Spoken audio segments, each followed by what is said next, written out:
Welcome alpha. கர்த்தருடைய நாமத்தில் உங்களை வரவேற்கிறேன்.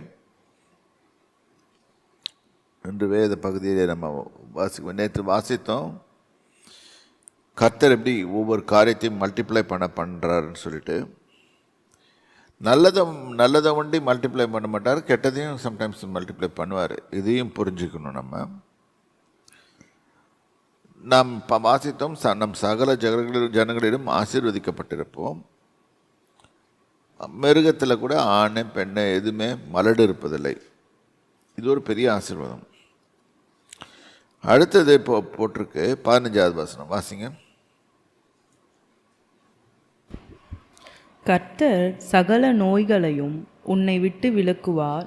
உனக்கு தெரிந்திருக்கிற எகிப்தியரின் கொடிய கோரங்களில் ஒன்றும் உன்மேல் வரப்பண்ணாமல் உன்னை பகைக்கிற யாவர் மேலும் அவைகளை வரப்பண்ணுவார். சரி, it's a very great blessing. அதாவது இது எங்கே வந்து எடுக்குதுன்னா, ஏப்ராமிக் பிளெஸிங். இது ஆபிரகாமுக்கு கர்த்தர் கொடுத்த ஆசீர்வாதம். அவர் என்ன சொன்னார்? உன்னை ஆசீர்வதிக்கிறவர்களை ஆசீர்வதிப்பேன், உன்னை சபிக்கிறவர்களை சபிப்பேன். அது இந்த இதுதான் ஸ்டில் கேரிங் ஆன். ஸோ சபிப்பேன் என்று சொல்லுகிறார் இங்கே இடத்துல. அதுதான் இங்கே பகைக்கிற எல்லார் மேலும் வரப்படுறார். நம்மளை யாராவது விரோதிச்சாங்கன்னா அவங்க மேலே வியாதி வரும். அடுத்தது, இது சாபம் நினைக்காதீங்க. நான் சாபத்தை சொல்ல வேதத்தில் எழுதிருக்கிறத உங்களுக்கு காமிக்கிறேன். அதுக்கப்புறம் இன்னொரு வசனம் படிப்போம். நம்ம 19வது வசனத்துக்கு போயிடுவோம். உன் கண்கள் கண்ட பெரிய சோதனைகளையும் அடையாளங்களையும் அற்புதங்களையும் உன் தேவனாகிய கர்த்தர் உன்னை புறப்பட பண்ணி காண்பித்த பல கைகளையும்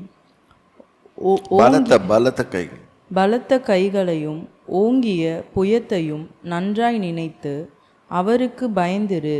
நீ பார்த்து பயப்படுகிற எல்லா ஜனங்களுக்கும் உன் தேவனாகிய கர்த்தர் அப்படியே செய்வார்.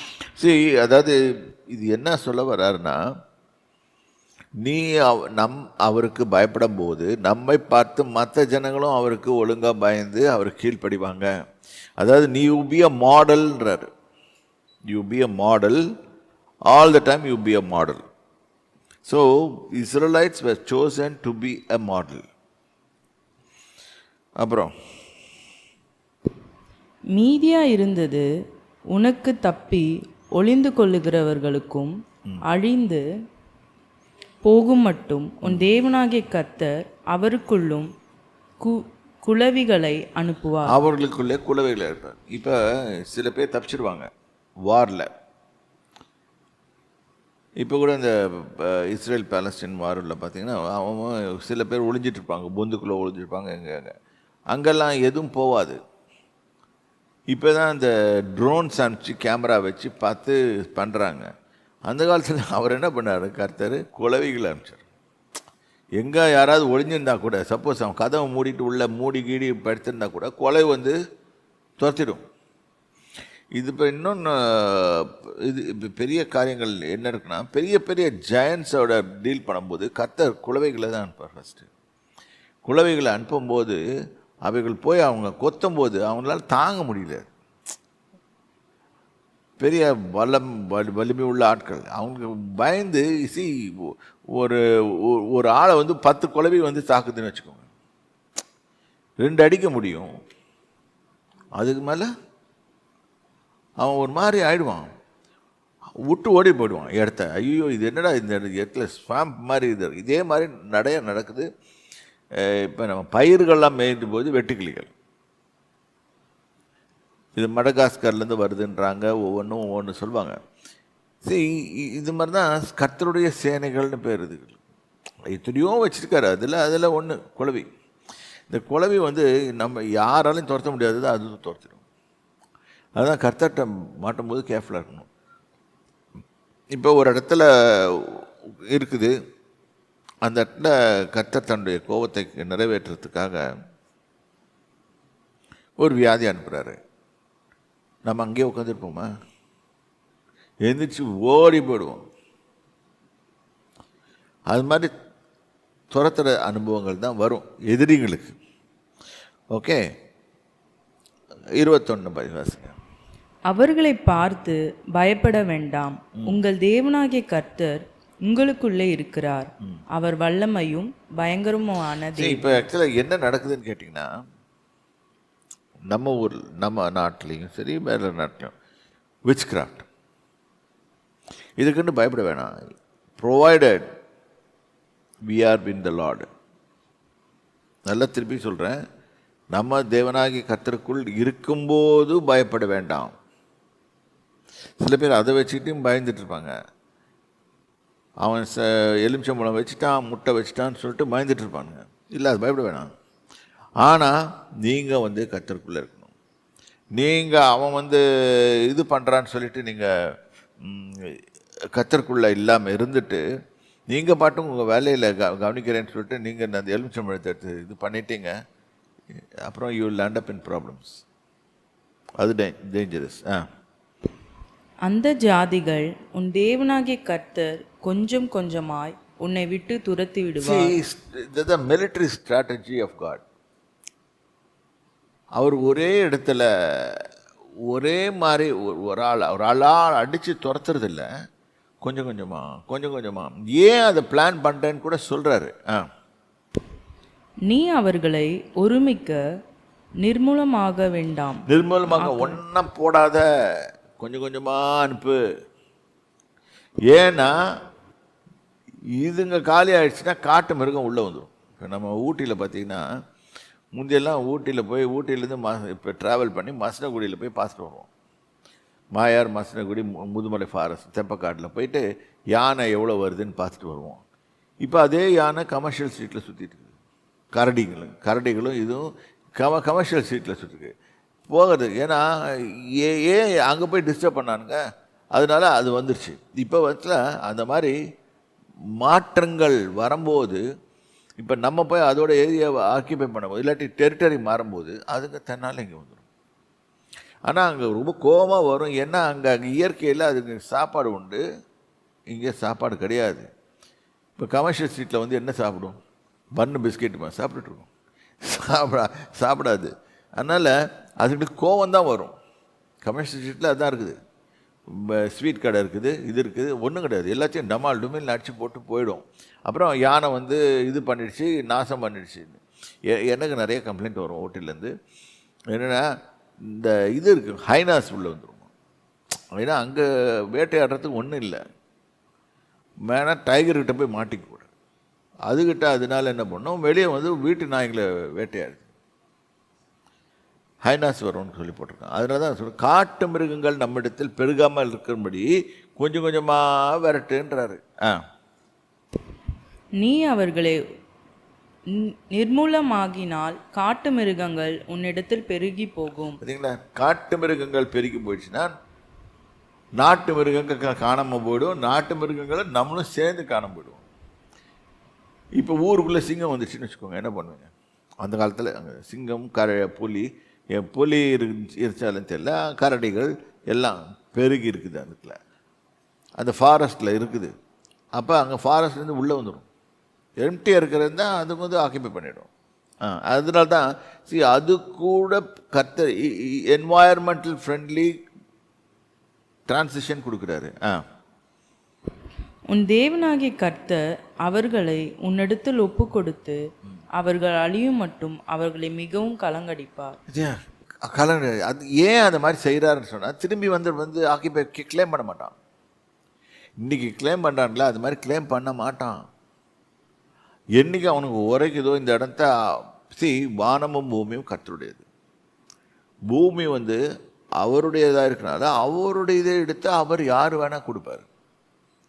இதில் நம்ம நடுவில் இங்கே யுஎன் இதெல்லாம் பேசி பிரயோஜனம் கிடையாது. யுஎன் உருவாக்குனதே செகண்ட் வேர்ல்டு வார்க்கு அப்புறம் தான். அதனால் இப்போ அதால் ஒன்றும் செய்ய முடியாது. கர்த்தர் என்ன நினைக்கிறாரோ அதான் நடக்கும். இன்றைக்கி ஜனங்கள் என்ன பேசுகிறாங்க, யூஎன்கிட்ட கம்ப்ளைண்ட் பண்ணுவேன். இல்லைப்பா, உனக்கு உண்மையிலே கம்ப்ளைண்ட் கொடுத்துக்க முடியாது யூஎனில் போயிட்டு, அது வேஸ்ட் பாடி. ஆனால் எல்லாம் கூடி வர்றதுக்கு ஒரு சபைன்னு வச்சுருக்குறாங்க, டிஸ்கஸ் பண்ணுறதுக்குன்னு ஒரு சபைன்னு வச்சுருக்காங்க. அந்த சபையில் வச்சு அவன் கம்ப்ளைண்ட் கொடுத்தான், ஒருத்தருக்கு பேசிக்குவாங்க, கோர்ட் மாதிரி. கோர்ட் கூட கிடையாது அது ஆக்சுவலாக, சும்மா கம்ப்ளைண்டிங் கமிட்டி அது மாதிரி. ஆனால் யார் இதை உண்டாக்குறது? ஃபஸ்ட்டு நம்ம எங்கே போகணுன்னு கேட்டால், ஒருத்தர் மேலே கம்ப்ளைண்ட் கொடுக்கணும்னு சொன்னால் கருத்துட்டு போங்க, உன் மன பாரத்தை அங்கே சொல்லிவிடு. அது பைபிளில் போட்டிருக்கோம், கர்த்தர் மேல் உன் பாரத்தை விட்டால் அவர் உன்னை ஆதரிப்பார்னு போட்டிருக்கோம், சங்கீதத்தில் போட்டிருக்கோம். இப்போ அவர்களை மிகவும் கலங்கடிப்பார். அப்புறம் இது நல்லா புரிஞ்சுக்கணும், God is the owner of the world, not only heavens, earth and underneath the earth. பூமிக்கு கீழே உள்ள காரியங்கள்லையும் அவர் தான் ஓனர். அவர்களுடைய ராஜாக்களை உன் கையில் ஒப்பு கொடுப்பார். அவர்கள் பேர் வானத்தின் கீழ் இராதபடிக்கு அவர்களை சங்கரிக்க கடவாய். பேர் கூட இருக்கக்கூடாது. அவனுக்கு அன்னைக்கு விட்டானுங்க, அதனால தான் இன்னைக்கு சுத்திட்டு இருக்கிறானுங்க. இன்னைக்கு வரைக்கும் சண்டை நடக்குது. கர்த்தர் ஒரு சான்ஸ் கொடுக்கும்போதே அவன் இந்த சான்ஸை யூட்டிலைஸ் பண்ணிக்க மாட்டாங்க. நீ அவர்களை சங்கரித்து தீருமட்டும் ஒருவரும் உனக்கு எதிராய் நிற்க மாட்டார்கள். அவர்கள் தேவர்களின் விக்கிரகங்களை அக்னியினால் சுட்டெரிக்க கடவாய். நீ அவைகளால் சிக்கிக் கொள்ளாதபடிக்கு அவைகளில் இருக்கிற வெள்ளியையும் பொன்னையும் இச்சையாமல்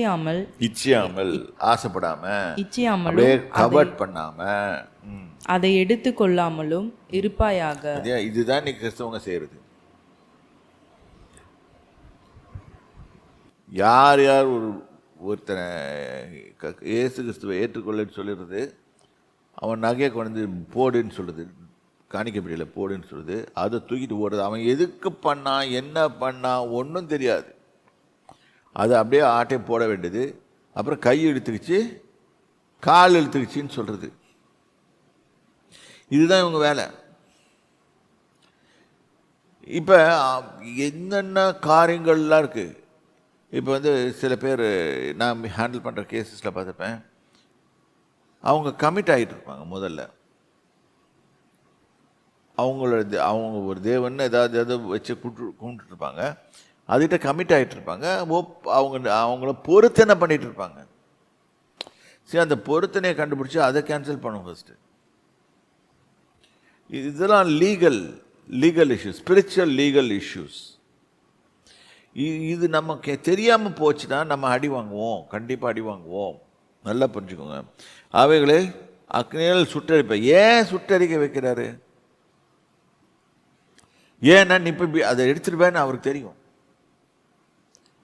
அழகாக ஒரு மாலை செய்து பெரிய கோல்டில் வச்சுருந்தா விட்டுருவீங்களா? அப்படியே ஓடி போய் லபக்குன்னு தூக்கி அப்படியே இப்படி பார்க்கறது, அதுக்குள்ளே புடைக்குள்ளே நுழைச்சிட்டு ஓடியாந்துருவாங்க பெண்கள், ஆண்களும். அதை ஒழிச்சு அது பீரோக்குள்ளே வச்சுட்டு கர்த்தர் எனக்கு கொடுத்தாருன்னு சொல்லுவாங்க. உண்மையாகவே ஆக்சுவலாக இது பெந்தகோஸ்து வல்லத்தில் நடக்கிறத நான் பார்த்துருக்கேன். அவங்க தான் நகை போட மாட்டேன்னு சொல்லிட்டு அழைவாங்க. ஆனால் இந்த மாதிரி எல்லாம் எடுத்துருவாங்க. அப்போ பாருங்கள், டபுள் ஸ்டாண்டர்ட் ஆகுது. உனக்கு நகை வாங்கினா ஆசை, நேராக நகை கடைக்கு போ, நகை வாங்கு, வேற எங்கேயும் போய் வைக்காத. நான் ஒரு அட்வைஸ் கூட சொல்வேன், பேங்க்கில் போய் கூட வாங்காத. ஏன்னா அவனே அது காசு கட்ட முடியாமல் தான் அதை அடக வச்சுருக்கான். அது சபிக்கப்பட்ட பொருளாக இருக்குது. அதை போய் நீ வாங்கிட்டு வந்தீங்கன்னா தொடரும் அப்படின்னு ஒரு கதையோட நீயும் வருவ. அவனுக்கு விட்டது நீ தொடருவ. எங்கே அங்கே விட்டுச்சோ அது உனக்கு தொடரும். எவன் வீட்டில் என்ன நடந்துச்சுன்னு அது கூட தெரியாது, கண்டுபிடிக்க முடியாது. என்னன்னா சீப்பாக கிடைக்குதுன்னு ஒரே ஒரு அதை ஏலம் போடுவாங்க. இது நான் சொன்னேன்னு சொன்னால் பேங்க்காரன் திட்டுவான், என்ன அதை வாங்குறவன் திட்டுவான், நிறைய பேர் இங்கேயும் திட்டுவாங்க.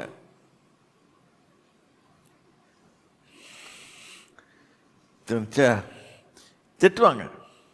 ஏன்னா அவங்களுக்கு இந்த மாதிரி செய்தியெல்லாம் கேட்க பிடிக்காது. இங்கே என்ன போட்டிருக்காரு? எரிச்சிடு.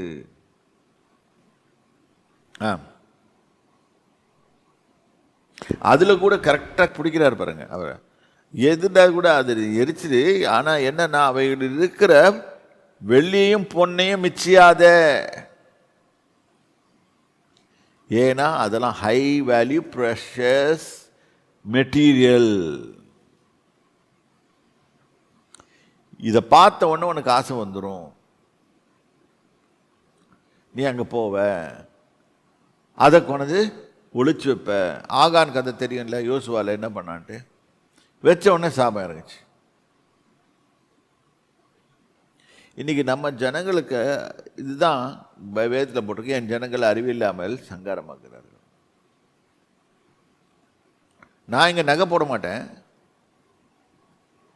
நகையை வாங்கி பேங்க்லேருந்து வாங்கி உள்ளே ஒழிச்சு வைப்பேன் அப்படின்னா ரைட்டு, ட்ரபிள் உள்ளே தான் இருக்குது, வேற எங்கேயும் போகல. சும்மா இருக்கிற இதை எடுத்து வீட்டுக்குள்ளே வச்சுருக்கோம். அதான் இங்கே போட்டிருக்கு, சிக்கிக்கொள்ளாதபடிக்கு அவைகள் இருக்கிற வெள்ளியும் பொண்ணையும் எடுத்துக்கொள்ளாமல் இருப்பாயாக. எதுக்காக வந்து எடுத்துகிட்டு வந்தோம்? அந்த அதில் இருக்க பொண்ணு வெள்ளிக்காக தான் எடுத்துகிட்டு வந்தோம். இல்லை பேங்க்கில் வந்து கல்லை வச்சு ஏலம் விட்றாங்களா? வெறும் செங்கல் கட்டி வச்சு ஏலம் விடுறாங்களா?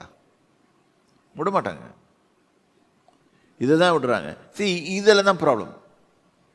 கர்த்தர் சொல்கிறாரு, உன்னை ஆசீர்வதிக்கிறேன், நான் உன் கையில் பணம் கொடுக்குறேன், நீ போய் கடையில் வாங்கிக்கோ. கடையில் விற்கப்பட்ட எதையும் வாங்கலாம்,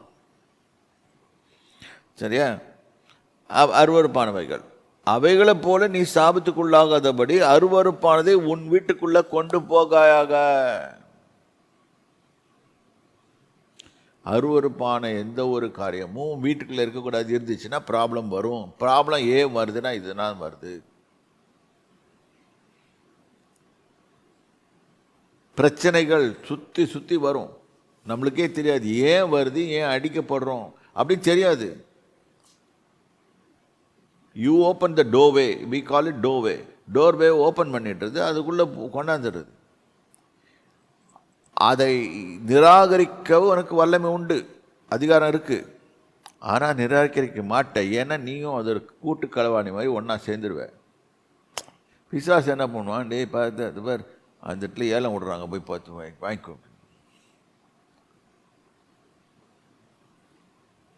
அதை தூண்டி விடுவான். வந்தான், அதுக்கு என்ன பண்ணுவேன்? நீ ஓடுவேன், ஓடி போய் வாங்கிட்டு வருவேன். நீ நினைப்ப நான் நல்லதானே செய்தேன்னு நினைப்ப. இல்லை, நல்லதில்லை, ஒரு பெரிய ப்ராப்ளத்தை கூட்டு வந்துருக்கு வீட்டுக்கு.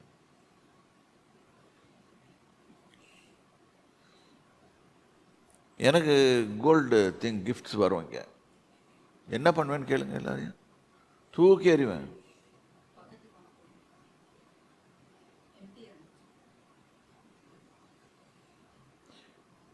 எனக்கு ஒரு அம்மா வந்து, ஒரு பேய் வந்து, பேய் பிடிச்ச அம்மா வந்து கோல்டு பென்னு கொடுத்துச்சு.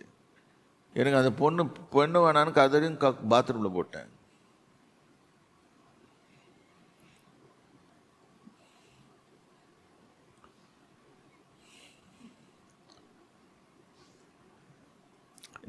நம்ம என்ன பொதுவாக என்ன பண்ணுவோம்?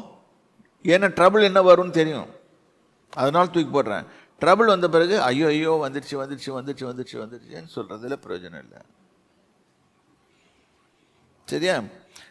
ஏன்னா கொண்டு போயாக அது சி என்று வெறுத்து முற்றிலும் அருவருக்க கடவாய். எனக்கு இதுக்கு சம்பந்தம் இல்லை அப்படின்னு சொல்வாயாக. இது one of the lessons we have to learn. இது யாரும் சொல்லிக் கொடுக்க மாட்டாங்க. நேற்று நம்ம படித்தோம், ரோமரில் படித்தோம், கற்பனைகள் இல்லாமல், நியாயப்பிரமாணம் இல்லாமல், அதாவது தேவனுடைய கட்டளைகள் இல்லாமல் நம்மளுக்கு பாவமே கிடையாது. அந்த சப்ஜெக்ட் போய்ட்றேன். ஏன்னா நிறைய பேர் அதில் ரொம்ப டிஸ்டர்ப்டாக இருப்பாங்க. என்னடா இவன் கட்டளைகளை போதிக்கிறான் அப்படின்னு சொல்லிட்டு. கட்டளை ஏன் போதிக்கிறேன்னு சொன்னால் ஃபஸ்ட் தெரிஞ்சுக்கணும் என்னன்ட்டு. கட்டளைகளை நீ கை கொள்ளனா நீ காப்பாற்றப்பட மாட்டாய். அதுக்குன்னு கை கொள்ளாமல் இருக்காது. கர்த்தர் எல்லாத்தையும் ஒரே வார்த்தையில் அடக்கிட்டாரு. அன்பு கூற கடவாயின் முடிச்சிட்டாரு. அன்பு கூர்ந்தா உனக்கு நீ தீமை செய்ய மாட்டேன் யாருக்கும். புதிய உடன்படிக்கையில் தான் கற்பனைகளை மீறுகிறதே பாவம் வேதம் சொல்லுகிறது. Sin is the transgression of the law.